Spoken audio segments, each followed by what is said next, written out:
Now, he will say all the right things in the 30 days leading up to the election, but you cannot believe him. Just this week, he was caught having plagiarized his way through university, 10 confirmed, documented examples of plagiarism, which proves that he will do anything and he will say anything to trick people into getting him what he wants. The more we learn about Mark Carney, the more concerning it should be to all Canadians.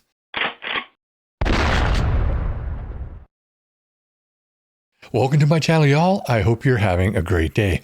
Today I'm going to cover a few topics. I'm going to cover some plagiarism accusations, as well as a lot of things that Pierre covered on his campaign trail in the last couple of days. First off, let's cover these plagiarism accusations, and then we'll carry on from there.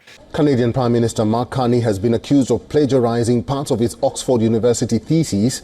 Now, according to an analysis by 3 academics, Carney's 1995 economic submission, part of his doctorate, contained 10 potential incidents of plagiarism. However, reports said Carney's thesis supervisor, contacted by the Liberty Party, or the Liberal Party, which he leads, defended him. Dr. Margaret Mayer, an American economist and official fellow of economics at Nuffield College, said the work is being mischaracterized. Reportedly, in his thesis, Carney referred multiple times to Michael E. Porter's book, The Competitive Advantage of Nations, from 1990.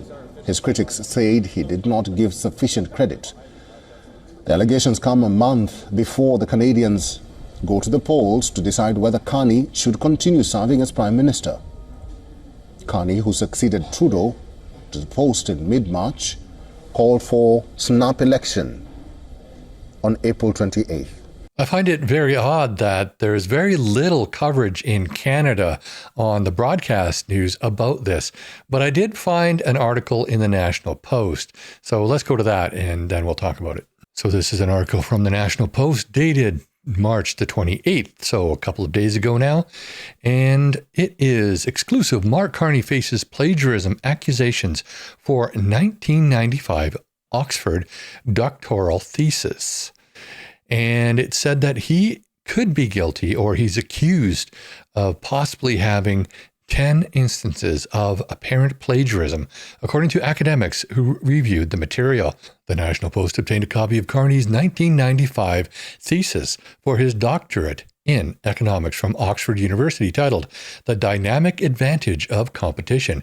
It shows 10 instances of apparent plagiarism, according to the judgment of 3 university academics who reviewed the material. He's just directly repeating without quotations. That's what we call plagiarism, says Jeffrey Siglet, an assistant professor and member of UBC Okanagan President's Advisory Committee on Student Discipline, which handles plagiarism cases for the university. When you have something lifted verbatim from a source in there without quotation marks or citation, that constitutes plagiarism. Of course, we should all be very concerned about this, because this gentleman is presenting himself to be the Prime Minister of Canada. Of course, I don't really believe he is a legit Prime Minister of Canada. Technically he is, but he's been installed and not elected. And he wants to be the legitimate Prime Minister of Canada. He's running for the Prime Minister of Canada, but we can't trust him. I've caught him in several lies on this channel. Other commentators have caught him in several lies. And now we have this. So yeah, he's plagiarized. He's actually, in a sense, plagiarized all of the conservative policies as well, all of their platform. Everything that Pierre comes up with that is good for Canada, he steals. So this is kind of a pattern, and this is very concerning. He doesn't have any original ideas of his own. And if plagiarism isn't enough, having a lying prime minister who we have documented is a liar, we also have Liberal MPs who are actually calling for people to collect a bounty, a $1 million bounty on a Conservative by turning this MP into the Hong Kong Consulate in Toronto. So what it says here is Liberal MP apologizes for suggesting that Tory candidate be turned over to Chinese consulate for Hong Kong bounty. If you can take him to the Chinese Consulate General in Toronto, you can get the $1 million reward, Liberal Paul Chang said of Conservative rival Joe Tay. So this scumbag here, who used to be a police officer, by the way, is trying to get rid of his competition by having him turned over to the Chinese. And as we know, the Chinese, well, they don't treat people very well. They've just actually executed 4 Canadians. Now, I'm not sure about all the details about that execution, but they did just execute 4 Canadians. So that is very concerning. This was also published on the March the 28th, so a couple of days ago. So the Conservative candidate, Joe Tay, he is a former resident of Hong Kong, and he has been charged in Hong Kong under the Asian city's widely condemned national security law for running a YouTube channel in Canada, which was critical of the enclave's Beijing-dominated government. So I guess, the Chinese government figures that they can go anywhere in the world and censor anybody they want and actually charge people who are criticizing them. That is pretty concerning, if you ask me. And then they put a bounty out on them, which this Liberal wants people to execute. Of course, Pierre was asked about this, and he responded during a press conference. Good morning, Mr. Poilievre. Thank you for having me. I'm Terence Shen, independent journalist covering foreign policy and global affairs. Recently, Liberal MP Paul Chang suggested that someone could hand over your party's candidate, Joe Tay, to China in exchange for a bounty from the communist regime. Many people saw that not only as a threat to Canadian citizens and political opponent, but also legitimizing foreign interference in our democracy. What's your response to his remarks? And after his apology, do you still believe he should be disqualified from running for office? Thank you. Yes, he must be disqualified. I find it incredible that Mark Carney would allow someone to run for his party that called for a Canadian citizen to be handed over to a foreign government on a bounty, a foreign government that would almost certainly execute that Canadian citizen. Think about that for a second. We have a Liberal MP saying that a Canadian citizen should be handed over to a foreign dictatorship to get a bounty so that that citizen could be murdered.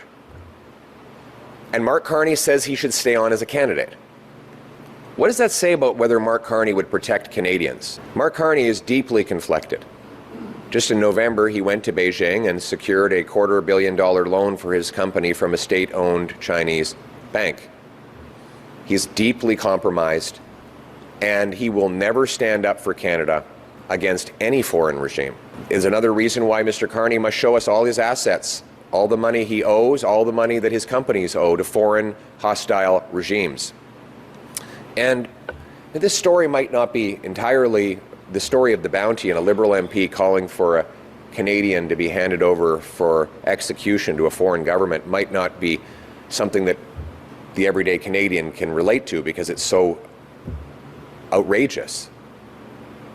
But I ask you this, if Mark Carney would allow his Liberal MP to make a comment like this, when would he ever protect Canada or Canadians against foreign hostility? He has never put Canada first, and that's why we cannot have a 4th Liberal term. I couldn't agree more. Mark Carney is dangerous to Canada.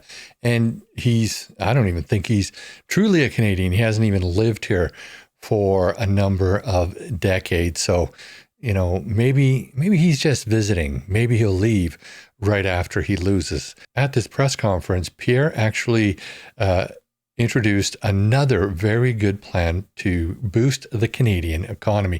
Let's go to an earlier segment of this press conference and just see what he had to say. More and more businesses just look abroad. They send their money out of Canada, and they're rewarded for doing so. Look at Mark Carney. He moved one of his funds to Bermuda to dodge Canadian taxes. He moved his company headquarters to New York. He's growing his assets in China.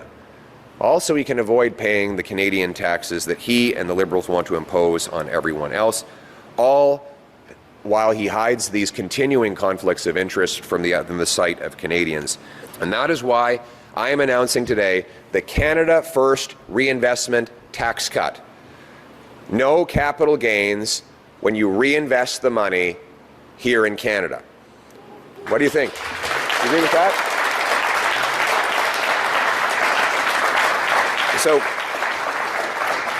So let's go back to my example. The factory sells the land to the home builder. The home builder builds the homes. The factory takes the money and reinvests it immediately in an expansion, hiring more workers, adding more machines, creating more jobs, and helping us to become more independent. 100% of their sale proceeds will go back into that reinvested factory, which means they'll be able to grow more and faster. Or think of companies that have invested abroad. This would allow them to sell those foreign investments and bring it home tax-free.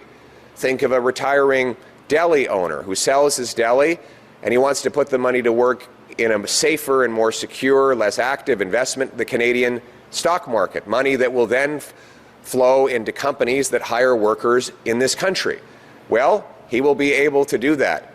At the end of the day, this will mean more investment. This will be like economic rocket fuel for Canada to put us in liftoff. We will soar above the Americans. We will reverse the decade, the lost liberal decade, and make this country boom.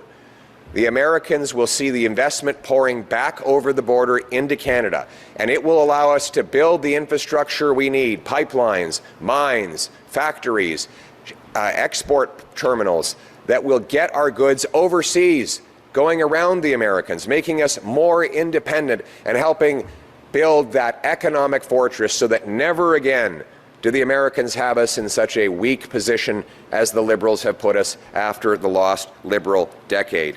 It will allow more home building. You think of a small family that invests in a few rental properties. They decide to sell those 5 or 6 properties and reinvest them and to build 10 more. Well, they would be able to roll that money right in, 100% tax deferred, to build the homes of the future. It'll allow small businesses to sell an old, tired asset and reinvest it in inventing new technologies that will make our economy break through. It will mean more mines, more pipelines, more factories, more data centers, more housing, more paychecks, more economic independence. In other words, putting Canada first for a change. We will also preserve the existing lifetime capital gains exemption for small business owners and farmers who will benefit from this deferral on top of their existing exemption. Speaking of farmers, many of them will be able to sell assets to expand their farms. Or a retiring farmer might sell his farm and use the money to invest in a Canadian business. There will also be a very interesting new dynamic. When somebody sells an asset in Canada today, there is literally no extra incentive to reinvest it in Canada. It is just as advantageous from a tax point of view today, under the Liberal regime, to take the money abroad where it can get a lower tax return later on. However, with the Canada First Reinvestment Tax Cut, it is only available when you reinvest in this country. So you'll be able to invest 1/3 more of your proceeds if you keep it here than you would if you send it abroad. This will cause an economic boom that will give us the economic fortress we need. We know that the next 4 years will be worse than the last 10 if the Liberals are given yet another mandate in power. He will lie and deny. He will exaggerate he will twist, he will try to avoid accountability for the Liberal record.